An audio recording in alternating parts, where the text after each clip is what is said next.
Welcome to the second video of the series. In this video, we are going to be looking at November 2018 grade 12. So this is your first question. This is the first question that was given to those who are writing the final exam in November 2018. And as usual, you have your usual questions, and right at the end you have your special question, and trust me, this is special. 1.1.4 is also a little bit special because it's not as usual as the other questions we usually see in this question because of these three outside, and there's a common error that most learners commit when they are trying to get rid of the square roots. Now, starting with the first question, we are given x squared minus 4x plus 3. It is in standard form, and so everything is fine. We can proceed to factorize. So these are our factors. Important to check.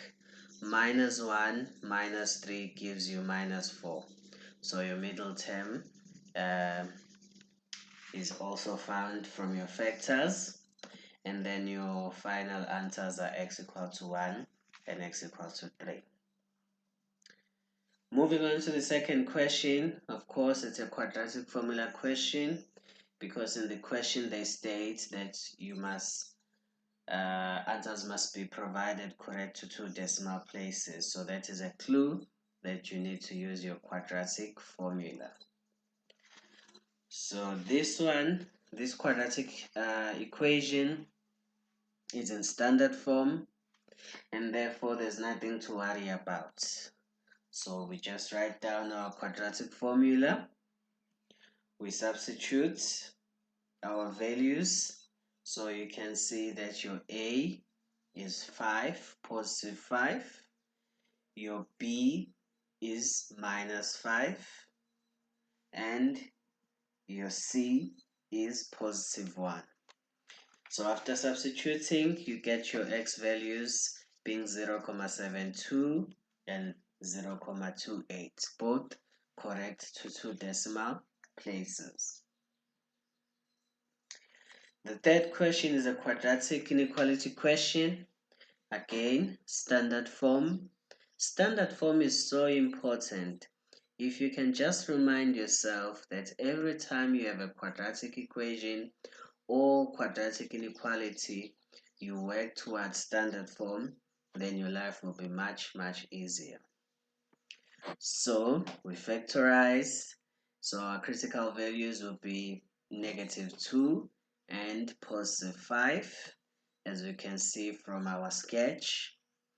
And because they said greater than, that means above the ground. So from +5 to the right and from -2 to the left. So these will be your solutions, and the inequality signs, both of them, they are matching the direction of the arrows that I provided on the sketch. Said equation, I did say that there is something that you need to be careful if you are to solve this question successfully. So this is 1.1.4, in fact, not 1.1.3. However, we have our question. So you can see the set is isolated because it's on its side. Now, there's another option where you divide by 3 on both sides, but that will be dangerous because you are introducing fractions, and we don't want fractions when we are simplifying and solving equations. So what you do is you square both sides. When you square both sides, now you'll have 3 squared, which is 9. Because remember, this squared is applying to 3 and it's applying to root x. So 3 squared is 9. Square roots of x squared is x. And then the right hand side is as you would expect it. You have 2x minus 4s. And then you multiply out. You bring the minus 9 to the right hand side because we are now moving towards standard form, and this is your standard form.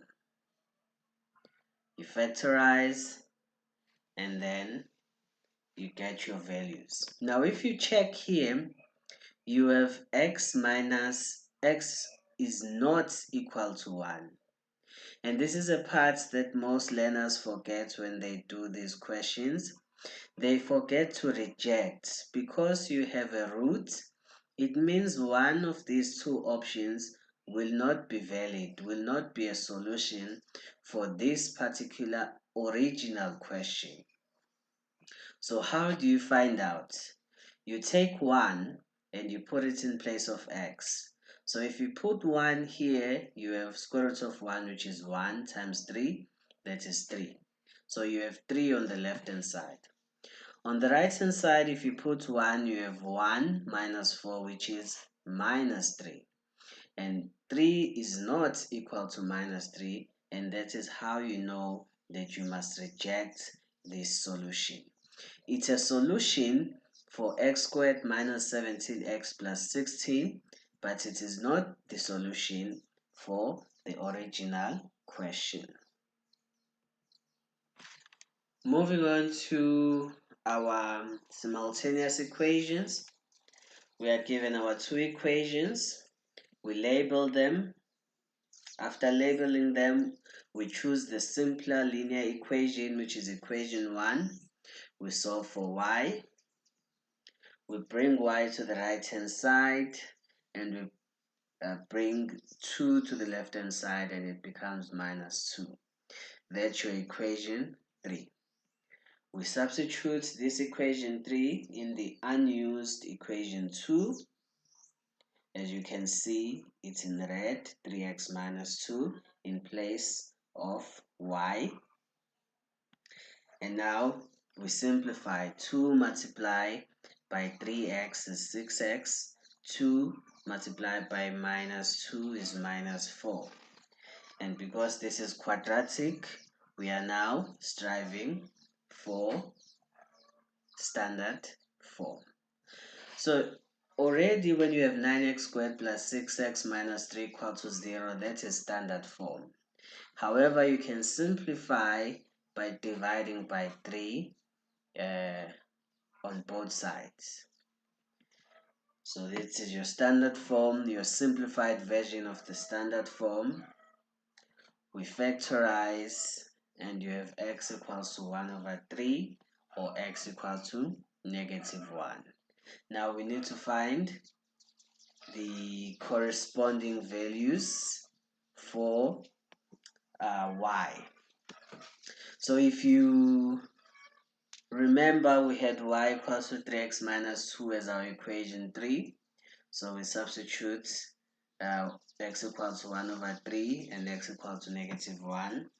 And we get the y values. In fact, it should be the y values being y equals to negative 1 and y equals to negative 5, not x.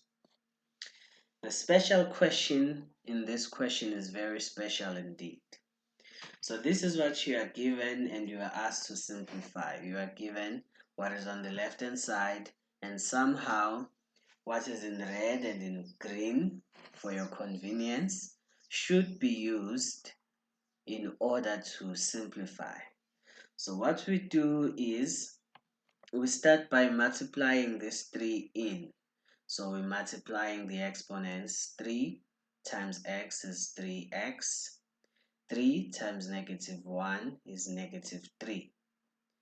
And what I did here is that instead of writing square root 5, you can write 5 to the power half. And then we reverse the equations of the laws of exponents. So we can, it's the same as if we were multiplying and we had 3x and negative 3. Right. So you can, of course, because minusing means you were dividing, but this is another neat trick where you treat it as if you were multiplying, and then you just have a negative exponent. So once you've done that, another thing is you swap these powers because you can. And what is important is that if you have 5 to the power root p, it now looks like what you were given, which will help you to simplify this expression. So another thing is you have 3 to the power 3x, but you are given 3 to the power 9x. So we try to simplify that by raising it to power 3, so that 9 divided by 3 will give us 3x. And if you take a cube root or raising 64 to a third, you get 4. Now this means this 3 to power x can be substituted here, and this 5 to the power root p can be substituted there. If you do that, you get 4 times 3 to the power minus 3 over 64 to power half. If you put this in your calculator, you get your answer of 1 over 54.